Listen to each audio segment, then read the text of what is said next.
बड़े भाई महेश सिंह जी, भाई ओटी जी, भाई रमेश जी, भाई सुशील जी, अपर किशोर सुरेश जी, सब उपस्थित जो हमारी धरना कमेटी के सदस्य और हमारे पालता क्षेत्र के 27 क्षेत्र के उपस्थित तमाम पितापुर बुजुर्गों और नौजवान साथियों, यह लोकतंत्र है और लोकतंत्र में हमेशा जनता सर्वोपरि होती है। और आज जो पिछले 10 से 15 दिन पहले जिस बात का धरना इस 27 क्षेत्र की जनता ने शुरू किया, आज इस 27 क्षेत्र की जनता की जीत हुई है। ये जीत कांग्रेस पार्टी बीजेपी की नहीं है, ये जीत इंदिरा गुजर, कुलदीप धनखड़ और सुभाष शर्मा की भी नहीं है। ये जीत है पावटा के इलाके की, पावटा की जनता की, 27 क्षेत्र के जनता की जीत है। ये गलतफहमी है कि हमारे क्षेत्र की जनता को पार्टियों में मत बांटिए। जब चुनाव आएंगे सब पार्टियों की बातें करेंगे, कांग्रेस वाला कांग्रेस के साथ, बीजेपी वाला बीजेपी के साथ, जिसकी विचारधारा जिसके साथ, जिसका मन मिले उसके साथ। लेकिन हमारे 27 है कि हमेशा ये पहचान रही है कि आज 36 रंग के लोग, सभी धर्मों के लोग प्यार प्रेम मोहब्बत के साथ हमेशा रहते आए। हमने कभी इसको पार्टियों में नहीं बांटा। जब हॉस्पिटल की बात शुरू हुई और हॉस्पिटल की बात शुरू हुई, जमीन अलॉटमेंट लादाबाद में हुई, क्योंकि आप सब लोगों के आशीर्वाद से मुझे भी 5 साल आप सब लोगों का सेवा करने का मौका मिला। कई लोगों के मेरे पास भी फोन आई था, पावटा के साथ गलत हो रहा है, हॉस्पिटल पावटा में रहना चाहिए।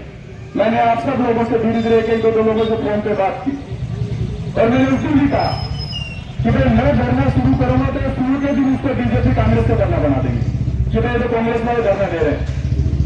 मैंने हमारे जो सामाजिक कार्यकर्ता थे सब लोगों से बात की कि आप लोगों को ये कदम उठाना चाहिए, हमारे क्षेत्र के जनता की आवाज।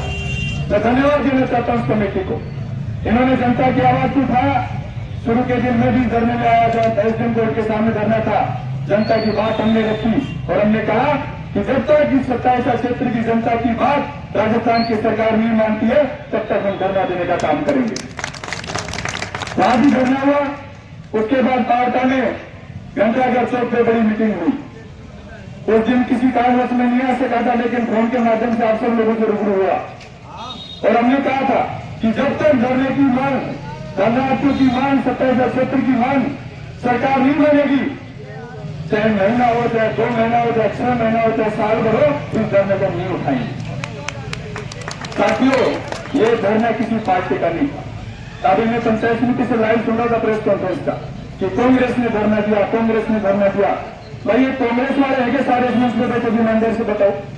सब पार्टियों के लोग हैं, सब जातियों के लोग हैं, सब धर्मों के लोग। या किसी एक पार्टी का धरना नहीं था, ये जनता की आवाज, पावटा के बच्चे बच्चे की आवाज थी, 27 के बच्चे बच्चे की आवाज थी कि हॉस्पिटल पावटा में रहना चाहिए। एक भी आदमी इस बात का विरोध नहीं किया, सबने कहा पावटा में होनी चाहिए। जगह भी हम सब लोगों ने बता दी और बार बार मैंने सुना, कम से कम 20 बार कहा होगा कांग्रेस वाले धरना दे रहे हैं, कांग्रेस वाले धरना दे रहे हैं। तो जब कांग्रेस वाले धरना दे रहे थे तो बीजेपी वालों को आपने बुलाए रखा था अपने पास, क्यों मांग मानी थी जनता की? क्यों कहा कि पावटा में बनेगा? क्योंकि एक जनता की आवाज थी, यह पावटा क्षेत्र के जनता की आवाज थी, जिस आवाज का आप लोगों को मानना पड़ा।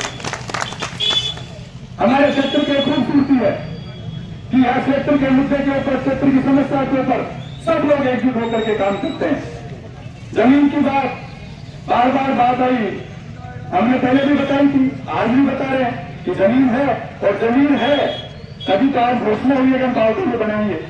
हमने कहा हमारी पुरानी हॉस्पिटल और रेस्ट हाउस को तोड़ करके आप इसमें बना दो, कम से 500 बीघा जमीन हो जाएगा आपके पास, 15,000 की जमीन हो जाएगी आराम से। हमारे कस्बे के बीच में है, सब गांव के बीच में भी है।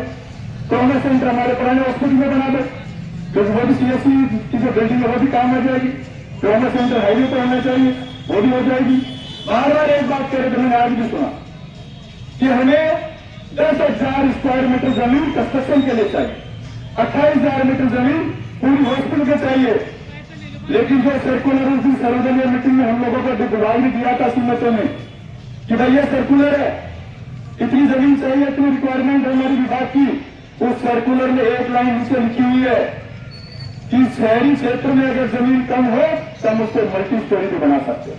वो लाइन लिखी हुई है, शायद मुझे लगता है अधिकारी को पढ़ना भूल गए उस लाइन को। मैंने दोबारा अधिकारी को फोन करके बताया कि आज ही के सर्कुलर में लिखा हुआ है कि शहरी क्षेत्र में अगर जमीन कम हो तो उसका मल्टी स्टोरी भी बना सकते हैं, 2 मंजिल 5 मंजिल 7 मंजिल चाहे जितनी बना सकते हैं। हमने उसी में कहा था कि जब ऐसा नहीं तो पूरी 7 मंजिल बन सकता है, तो हमारे पावटा में 5 मंजिल क्यों नहीं बन सकता?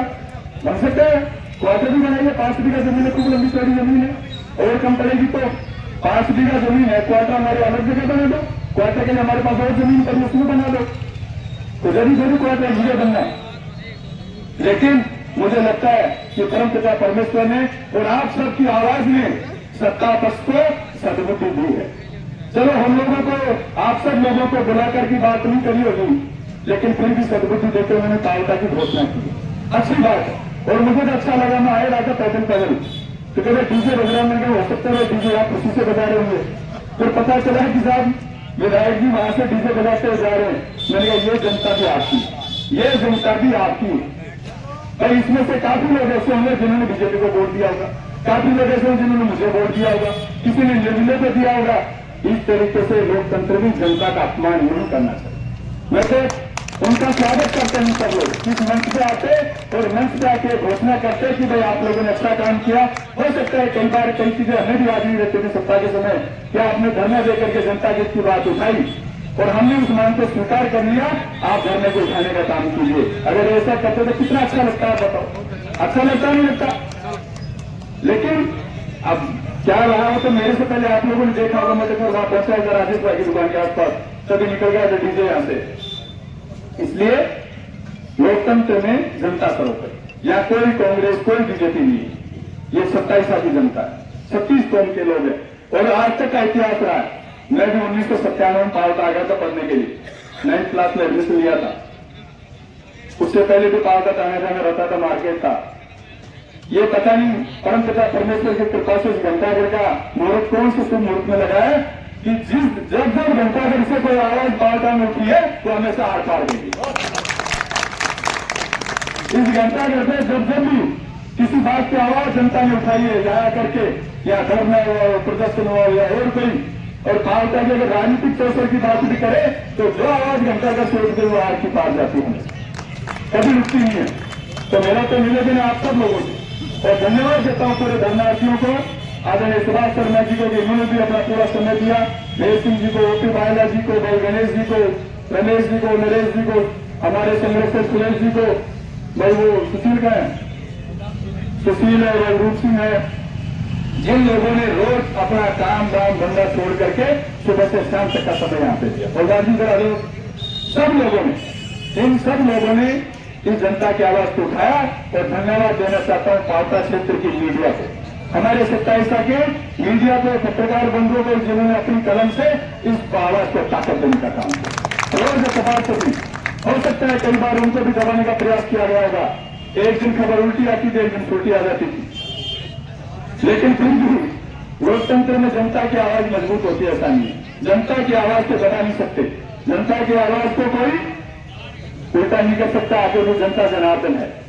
इसलिए आप सब लोगों से मेरा कर्तव्य निवेदन है कि आप लोगों ने इस मुहिम में, इस जनता की आवाज में जो अपना योगदान दिया, उसके आप सब लोगों को धन्यवाद देता हूं। और आज ही नहीं, आने वाले समय में जब भी जनता के साथ अन्याय किया जाएगा या जनता के हितों पे कुठाराघात किया जाएगा, हम सब लोग हमेशा आपके साथ रहेंगे, हमेशा आपके साथ कंधे से कंधा मिला करके काम करेंगे। सत्ता किसी की भी सत्ता आती हुई रहती है, इतना घमंड किसी को नहीं करना चाहिए। 5 साल हमें भी सत्ता में रहने का मौका मिला, सुभाष जी रहे, पहले भी हमसे कही रहे, आगे भी कही रहेंगे, इसमें कोई स्थायी नहीं है लोकतंत्र में। सत्ता का घमंड किसी को नहीं करना चाहिए। ये जनता है, चाहे जिसको आसमान में चढ़ा के उसको धरती को लाके पकड़ने का काम भी करती है। तो लोकतंत्र में जनता की आवाज को दबाने का काम जब कोई करेगा, हम सब मिलकर के लड़ेंगे। इस 27 क्षेत्र के लिए, इस विराटनगर विधानसभा के लिए जब भी किसी की आवश्यकता पड़ेगी, पहले भी हमेशा आपके साथ था, आगे भी मिलकर के लड़ेंगे और सकारात्मक राजनीति के पहले से वाकई हम लोगों ने की थी, उसको आगे बढ़ाने का काम करेंगे। आपकी आवाज, आपकी मुहिम आज रंग लाई है। सत्ता को झुकना पड़ा और झुक करके जनता की आवाज को मांगना पड़ा। मैं आज भी कह रहा हूं, हमारे सामने मत झुको, कांग्रेस बीजेपी के सामने मत झुको, इस जनता के सामने सबको झुकना पड़ेगा। ये जनता है, ये 5 साल 27 साल विराटनगर, यहाँ की जनता के सामने जो भी राजनीति करेगा उसको झुकना पड़ेगा, जनता की आवाज को मानना पड़ेगा, आपकी आवाज को ताकत देने का काम करना पड़ेगा। साथियों में विपक्ष का धर्म निभाने के लिए आपके बीच में हमेशा रहना, आपको चिंता करने की जरूरत नहीं। जब भी सत्ता पक्ष आप लोगों के साथ अन्याय करेगा, हमेशा आप लोगों की आवाज को बुलंदी के साथ उठाने का काम करूंगा। क्योंकि पिछले 20 दिन में घटनाक्रम आपने देखा होगा। मुझे कई लोग कहते थे साहब 1 साल से आप चुप बैठो, मैंने कहा समय आने दो। क्योंकि हम अगर जल्दबाजी करते तो लोग कहते हैं चुनाव हार गया, इसलिए पता नहीं हर छोटी छोटी बात पे विरोध करने लग गया। मैंने कहा जब जनता की बात आएगी, पहले भी जनता के साथ था, आगे भी जनता के साथ रहूंगा और जी और जान के साथ आपकी मदद करने का काम करूंगा। आप सब लोगों को पुनः मेरी ओर से बहुत बहुत धन्यवाद। राम राम।